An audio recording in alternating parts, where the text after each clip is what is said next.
Bonjour, vous avez sûrement vu un jeu avec les dés bizarres qui vont être en arrière de moi. C'est Donjon Dragon, ce jeu-là. C'est un jeu d'histoire où le maître du jeu va faire soit une quête, soit une histoire complète, peu importe, mais que tous les résultats sont décidés par des jeux de dés. Donc, tout est aléatoire, mais aussi, les joueurs ne connaissent pas l'histoire avant. Il peut avoir des indices pour savoir un peu à quoi ça ressemble, mais normalement, c'est un peu comme une pièce de théâtre improvisée, concrètement. Il y a deux types de personnes pour jouer à ce jeu-là. Il y a le maître du jeu, qui est souvent moi ici. C'est lui qui dicte l'environnement, les règles, et c'est aussi le compteur. C'est aussi, dans l'univers d'un film, l'IDM peut être un peu comme un auteur ou le réalisateur d'un film, concrètement, pour une partie de D&D. Il doit connaître à peu près toutes les règles et il gère le scénario. C'est à lui d'appliquer les règles comme bon lui semble. Après, il y a les joueurs. Chaque joueur incarne un héros unique qu'ils ont créé. Ça peut être un guerrier, un mage, un voleur, peu importe. Ici, j'ai deux brutes au corps à corps. Leur rôle est simple. Ils décrivent ce que leur personnage essaie de faire. Je pourrais dire, je essaie de parler au tavernier, ou je frappe le gobelin, ou je lance les... Puis... Ou mettons, ça peut être... j'essaie de deviner c'est quoi ça fait cet objet magique-là, ou peu importe. Et il lance le dé pour savoir s'il réussit ou échoue. Plus c'est de faire une action compliquée, plus moi, en tant que maître de jeu, je vais leur demander de faire un jet plus haut. Comment ça marche? Il y a le dé 20, qui est le dé à 20 faces. C'est...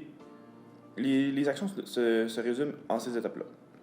Le joueur dit, je vais sauter par-dessus une crevasse. Il lance le dé à 20 faces.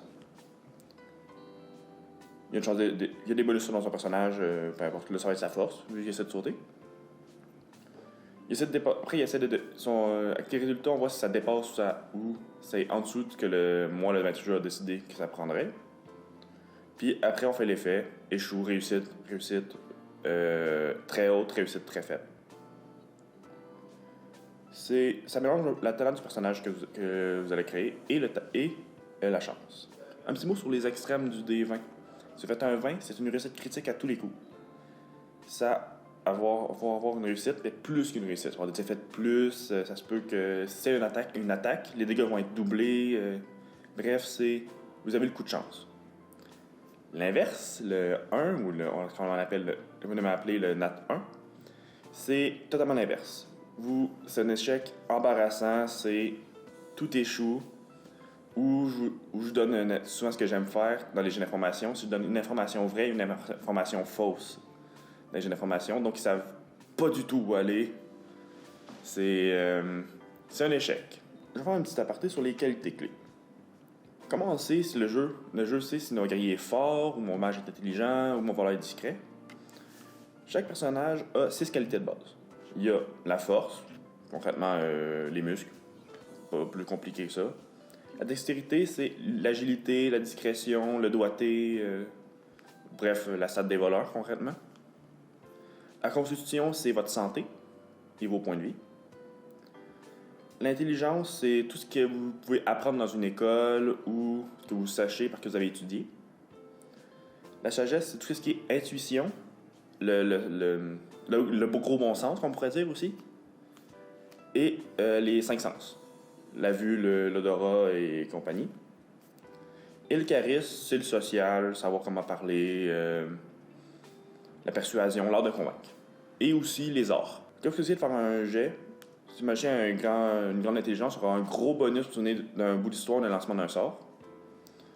Si un guerrier, mettons une grande force, il va avoir un gros bonus pour péter une porte ou écraser la tête d'un gobelin. Chaque personnage a des skills ou talents qui peuvent avoir différents niveaux de maîtrise. Mais il y en a à peu près 15, donc je ne vais pas les expliquer tout de suite. Je vous ai parlé surtout du D20, le dé à 20 faces, mais il y a d'autres dés. Les petits dés, des 4, des 6, des 8, des 10, des 12, c'est principalement les dés de dégâts, concrètement. Ils peuvent servir à faire les points de vie selon votre classe, mais 95% du temps, c'est pour faire les dégâts. selon votre sort, votre arme et autres trucs. Les 2 dés à 10 faces, soit ce qu'on appelle le dessin, ou des fois ça peut être une espèce de balle de tennis concrètement, le dessin. Pas très utile vu que ça roule, mais en tout cas. C'est souvent pour les effets aléatoires, comme ce qu'on appelle principalement la Wild Magic, magie sauvage. Bref, c'est des effets tout aléatoires. Sinon, ça peut être utilisé pour faire des jets pour le maître du jeu, mais les joueurs n'y touchent quasiment jamais. À part pour une classe, mais encore là, quasiment jamais. By the way, nous autres, à cette herbure, on utilise beaucoup plus de matériel que nécessaire. Parce qu'on doit enregistrer, on doit faire des maps, peu importe. Le jeu peut se faire tout simplement avec un cellulaire, avec des dés électroniques, ou juste avec des dés puis votre imagination. Il n'y a pas besoin d'avoir 14 ordi, 2 caméras et des logiciels payants. Non, ça peut être gratuit, ça coûte rien jouer à D&D, à peu près. Là. Le but du jeu, c'est pas de... Il y a pas vraiment de gagnant à Donjon Dragon.